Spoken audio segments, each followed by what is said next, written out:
పేద ధనిక అన్న భేదం ఉండదు. టైం వచ్చిందా వెళ్ళిపోవాల్సిందే. నీ దగ్గర ఎంత డబ్బు ఉన్నా ఆ టైంలో అదేమీ కాపాడలేదు. మానవుడి జీవితంలో ఇది రావటం తప్పదని తెలిసినా ఎవరూ ఇష్టపడని ఏకైక ప్రక్రియ మరణం. అవును, ప్రతి ఒక్కరికి మరణం ఏదో ఒకరోజు వస్తుంది. అది అందరూ నమ్మాల్సిన నిజం. మనిషి చనిపోయిన తర్వాత ఏం జరుగుతుంది? అసలు పునర్జన్మ ఉందా? చనిపోయిన మనిషి ఆత్మ ఏమవుతుంది అని తెలుసుకోవటానికి ఇప్పటికీ పరిశోధనలు జరుగుతూనే ఉన్నాయి. అయితే మన పురాణాలు ఏం చెబుతున్నాయి? మరణం తర్వాత ఆత్మ నరకానికి చేరుకుంటుందా, స్వర్గానికి చేరుకుంటుందా? సహజంగా చనిపోయిన వారి ఆత్మలు ఎక్కడికి వెళ్తాయి? ఆత్మహత్యలు చేసుకున్న వారి ఆత్మలు ఎక్కడ ఉంటాయి? తెలుసుకోవాలని ఉందా?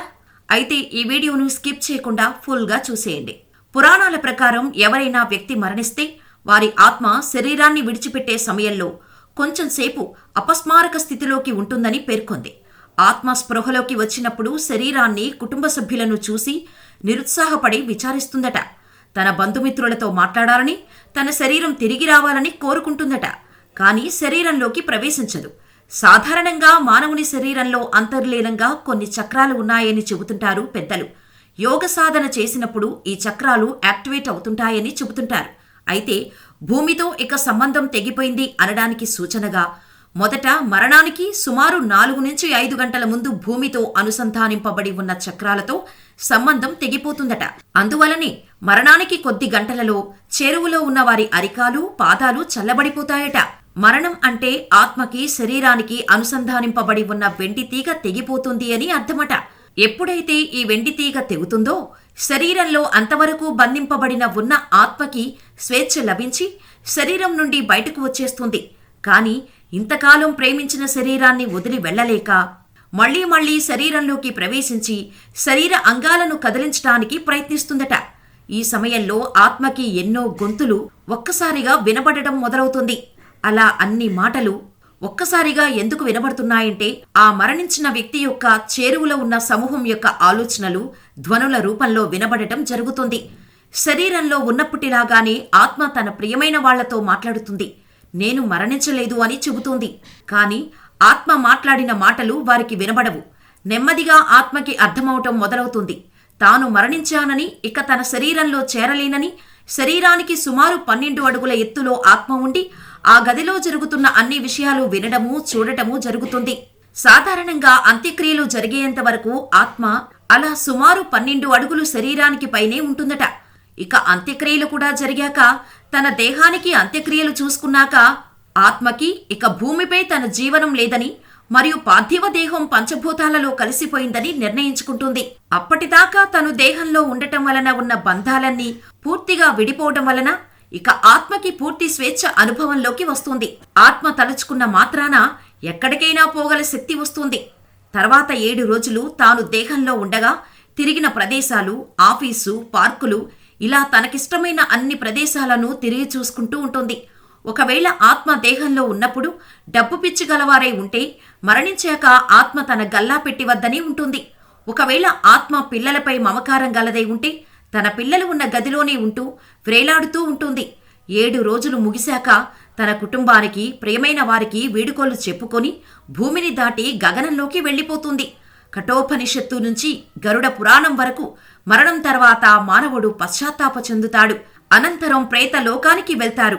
అంతేకాకుండా కుటుంబ సభ్యులు ఇచ్చిన పిండదానాన్ని తింటారు. వారిచ్చిన నీటిని మాత్రమే తాగుతారు. 13 రోజుల పాటు ఆచారాలతో ముడిపడి ఉన్న అంత్యక్రియల తర్వాత ఆత్మ బొటనవేలు లాంటి సూక్ష్మ శరీరాన్ని పొందుతారు. మరణించిన వ్యక్తి మానవ జీవితంలో చేసిన కర్మ ఫలాలను ఆస్వాదిస్తుంది. అదే శరీరంగా భావిస్తారు. ఈ బొటనవేలు మాదిరిగానే యమధూతలు 13వ రోజున ఆత్మని యమలోకానికి తీసుకువెళ్తారు. యమ మార్గం బహు కష్టతరంగా ఉంటుంది. ఇక్కడే వ్యక్తి తన కర్మ ఫలాలను పొందుతారు. 12 నెలల్లో 16 నగరాలు, నరకాలను దాటి యమలోకానికి చేరుకుంటుంది. గరుడ పురాణం ప్రకారం శ్రీహరి భక్తులను మాత్రమే విష్ణుదూతలు వైకుంఠానికి తీసుకొని వెళ్తారని చెప్పింది. అలాంటి ఆత్మలు ప్రేతలోకానికి వెళ్లవు. ఇదే సమయంలో కొన్ని ఆత్మలు వారి కర్మల ఫలితంగా సంపాదించిన పుణ్యం ద్వారా దేవలోకం, పిత్రలోకంలో చోటు సంపాదిస్తారు. అక్కడ వీరు తమ విలువైన శరీరాన్ని పొందే వరకు నివసిస్తాయి. అంటే తిరిగి జన్మనెత్తే వరకు ఉంటారు. మరణం తర్వాత యమదూతలు ఆత్మను యమలోకానికి తీసుకువెళ్లినప్పుడు వారు ఒక రోజులో సూక్ష్మ శరీరాన్ని, 16,000 కిలోమీటర్లు తీసుకెళ్తారు. మరణించిన రోజు మాత్రమే యమలోకంలో ఉండేందుకు అనుమతిస్తారు.